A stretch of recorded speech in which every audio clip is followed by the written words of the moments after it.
आज का ये video high speed ceiling fan with remote control.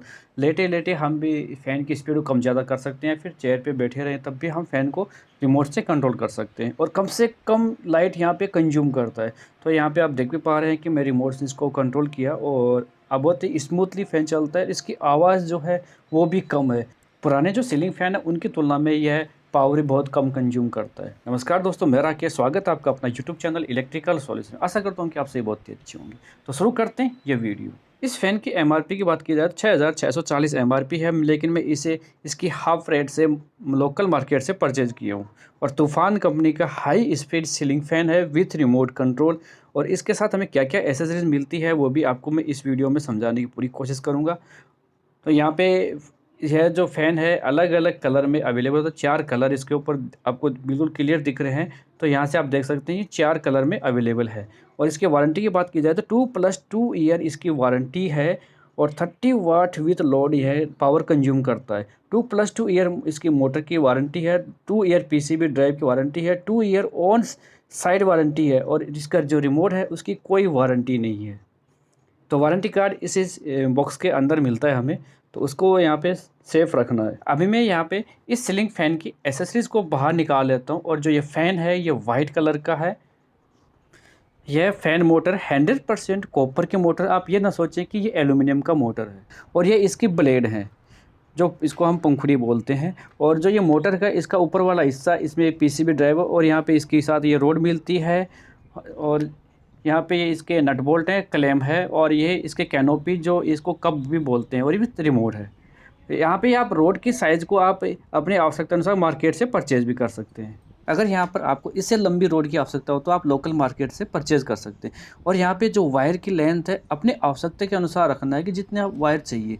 और जिस कैनोपी में आप यहाँ पे देख रहे हैं जो एक कप है, इसमें किसी प्रकार का मार्किंग नहीं है, तो यह नीचे की तरफ रहेगा। तो नीचे की तरफ जिस इस पाइप में जो कट है उसकी तरफ। और ये जो कैनोपी है दूसरी, इसमें मार्किंग लिखा हुआ है, कंपनी का नाम है, तो यह कैनोपी ऊपर की तरफ रहेगी। अब सबसे बड़ी जो गलती है न्यू मैकेनिक के साथ यहीं पे होती है कि इस पाइप में जो कट है ये किस तरफ होगा, ऊपर या नीचे। हमेशा ध्यान रखना है कट का निशान नीचे की तरफ होगा। और इसमें नट बोल्ट के स्थान को छोड़ के जो इसमें एक अलग से होल दिया हुआ है, इससे वायर को नीचे की तरफ डालना है और वायर को वहाँ निकाल लेना है। और इसमें यहाँ पे देखेंगे नट बोल्ट को छोड़ के जो एक अलग से एक होल दिया है, वहीं से वायर को बाहर निकालना है। और वायर को हम अंदर डालते हैं तो इसको हल्का सा छील के फिर ट्विस्ट करना है, तो ताकि आसानी से वायर बाहर निकल जाता है।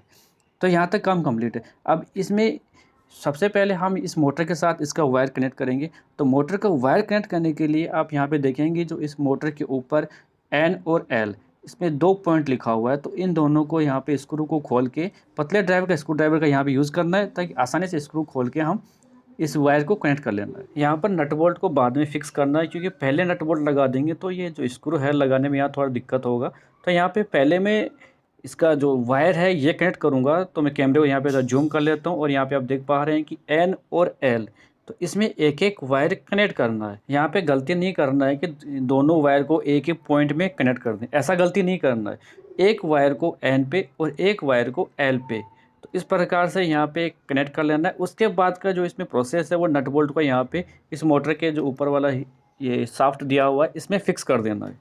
यहाँ तक का काम कंप्लीट है। अब हमें इस रोड को इस शाफ्ट के साथ कनेक्ट करना है। तो नट बोल्ट को पहले से खोल के रखना है। इस पाइप को फिक्स करने के लिए ये जो बोल्ट है इसको शाफ्ट और इस पाइप के जो होल है उसमें से बाहर निकाल के यहाँ पे इस नट को इसके ऊपर फिक्स कर देना है।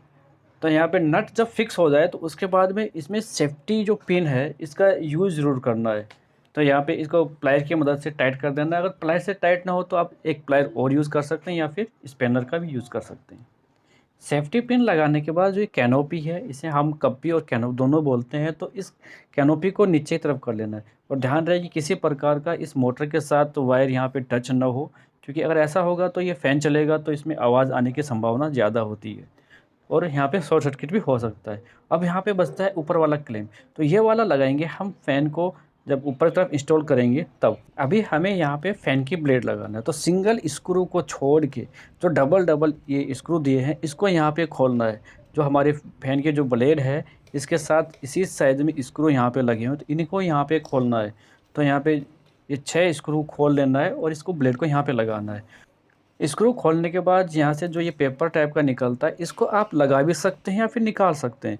तो मैं यहाँ पे इसे लगा दी हूँ, और ब्लेड में जो एक हल्का सा जो ढलान टाइप का है वो हमेशा नीचे की तरफ रहेगा। यहाँ पे ब्लेड को अगर ऊपर लगा देंगे तो नीचे की तरफ हवा नहीं आएगी, तो यहाँ पे इस बात का भी ध्यान देना है। तो यहाँ पे देख पा रहे हैं कि जो स्क्रू है ये इसका यहाँ पे अच्छे से टाइट कर देना है, तो ऐसा ना हो कि यहाँ पे स्क्रू लूज़ रहे। तो इस स्क्रू के साथ जो इसमें वाशर दिया है इसका यूज़ ज़रूर करना है। यहाँ पर आप देख पा रहे हैं कि ये ब्लेड को मैंने यहाँ पे अच्छे से लगा दिया। इसी प्रकार से इसकी जो 2 ब्लेड और बची हुई है उसको भी यहाँ पे लगा लेना। तो फाइनली आप यहाँ पे देख सकते हैं कि तीनों ब्लेड को मैं यहाँ पे अच्छे से फिक्स कर दिया। अभी हमें यहाँ पे इस फैन को छत के जो सीलिंग है वहाँ पे इसको इंस्टॉल करना है। तो यहाँ पे आप देख पा रहे हैं कि पहले का जो फ़ैन था वो ख़राब था, तो उसके बदले में हम यहाँ पे ये फ़ैन इंस्टॉल कर रहे हैं। तो यहाँ पे जो पहले से वायर निकले हुए हैं वो भी मैं आपको अच्छे से समझाने की कोशिश करूँगा। जो क्लैंप है यहाँ पे आप देखिए, जो क्लैंप में इस पाइप को अच्छे से फिक्स कर देना है यहाँ पे। तो फाइनली आप यहाँ पे देख पा रहे हैं इसमें से मैंने बोल्ट को निकाल के इस तरफ इसमें वाशर लगा के इस नट को अच्छे से यहाँ पे टाइट कर देना है। तो ध्यान रहेगी इसमें ये जो नट बोल्ट है यहाँ पे लूज़ नहीं होना चाहिए, इसी बात का ज़्यादा ध्यान देना है। नट बोल्ट लूज़ नहीं होना चाहिए, और लास्ट में जब ये टाइट हो जाए तो उसके बाद इसमें सेफ्टी पिन का यूज़ ज़रूर करना है। जो इसमें पिन दिया गया है इसको ज़रूर लगाना है। अगर आपके पास सेफ्टी पिन ना हो तो आप यहाँ पे पतले तार का भी यूज़ कर सकते हैं कि वो नट बोल्ट वहाँ पे खुल के बाहर ना निकले। अगर आपके घर में अर्थिंग हो तो ये क्लैंप है इसमें जो यहाँ पे स्क्रू दिया गया है यहाँ पे अर्थिंग वायर ज़रूर लगाएं। तो यहाँ पे अर्थिंग किया हुआ है पहले से, तो यहाँ पे मैं इस जगह पॉइंट के ऊपर अर्थिंग का वायर कनेक्ट कर रहा हूँ। अर्थिंग का वायर कनेक्ट करने के बाद हमारे फ़ैन के अंदर से 2 वायर निकले हैं और सीलिंग रोड से 2 वायर और निकले हैं। तो यहाँ पे आप देखेंगे कि एक वायर हमें एन और एल यहाँ पे कनेक्ट करना है, जो फ़ैन में से निकला है और सीलिंग रोज से निकला है, तो दोनों वायर को यहाँ पे कनेक्ट करना है। ध्यान रहे सीलिंग रोज में निकले हुए दोनों वायर को एक साथ कनेक्ट नहीं करना है। अब मैं यहाँ पे आपको इसका जो कनेक्शन है वो सीलिंग रोज से किस प्रकार से आए वो समझाने की कोशिश करूँगा। तो सीलिंग रोज से आप यहाँ पे देखेंगे कि जो इसमें 3 पॉइंट ऊपर दिया गया है, तो 3 पॉइंट में से आप यहाँ पे ध्यान से जब सीलिंग रोज खोलने के बाद देखेंगे तो इसके अंदर जो ग्रीन कलर का वायर है तो वो इसका अर्थिंग वायर है। तो इस पे अर्थिंग का वायर कनेक्ट करना है। बाकी इसमें ब्लैक और रेड, तो ब्लैक के स्थान पे यहाँ पे ब्लैक ही होगा, ऐसा ना सोचे दूसरा कलर होगा। रेड वायर के स्थान पे दूसरा कलर का यूज़ किया जा सकता है। तो इस प्रकार से हम यहाँ पे इसका कनेक्शन करेंगे कि जो ग्रीन कलर का वायर है उस पॉइंट को छोड़ के बाकी 2 के ऊपर एन और एल कनेक्ट करना है। तो हमारा फ़ैन यहाँ पे स्विच ऑन करते हैं यहाँ पे फ़ैन चालू हो जाएगा। और मैं यहाँ पे जो इसका अर्थिंग का कनेक्शन किया हूँ तो इससे यहाँ पे कंफ्यूज नहीं होना है। अर्थिंग का कनेक्शन अगर आपके सीलिंग रोज में है तो ज़रूर करना है। और इस रिमोट के साथ यहाँ पे किसी प्रकार की कोई बैटरी इसके साथ नहीं आती। हमें यहाँ पे जो छोटी वाली बैटरी अलग से परचेज करके इस रिमोट में लगाना होता है। तो यहाँ पे आप देखें जैसे इस रिमोट को मैं कोई भी की प्रेस करता हूँ तो लाइट ग्लो हो रहा है। तो फाइनली मैं आपको इसका कनेक्शन समझाने की पूरी कोशिश किया। अब जैसे मैं इसका स्विच ऑन करता हूँ तो ये हमारा फ़ैन यहाँ पे रनिंग अवस्था में आ जाता है। तो इसका कनेक्शन मैंने आपको स्टेप बाय स्टेप यहाँ पे समझाने की पूरी कोशिश की हूँ। तो मैं फिर से आपको यह फ़ैन ऑफ करके अभी मैं इसको ऑन करने की कोशिश करूँगा दोबारा से, फ़ैन पूरा बंद हो जाए। तो इस सीलिंग फ़ैन को हम अपने रूम के अंदर बैठे हुए या सोते हुए दोनों अवस्था में हम आसानी से कोई काम कर रहे हैं तो इस फ़ैन की स्पीड को कम ज़्यादा या बंद करना हो, या फिर इसमें स्लीप मोड भी लगा हुआ है कि जैसे इसमें 2 घंटे बाद हमारा फ़ैन ऑटोमेटिक बंद हो जाए, तो ऐसे इसमें सभी फंक्शन दिए हुए हैं। इस प्रकार से सभी फंक्शन इस रिमोट में दिए हुए हैं। तो इस रिमोट के ऊपर 1H 2H 4H 6H 8H लिखा हुआ है। तो इसका मतलब यह है कि इतने घंटे के बाद यह फ़ैन ऑटोमेटिक बंद हो जाएगा। अगर आपको यह वीडियो पसंद आए तो लाइक कीजिए। साथ ही अगर आप हमारे चैनल पर नए हैं तो हमारे चैनल को सब्सक्राइब कर लिए ताकि आने वाली हेल्पफुल वीडियो का नोटिफिकेशन आपको मिलता रहे।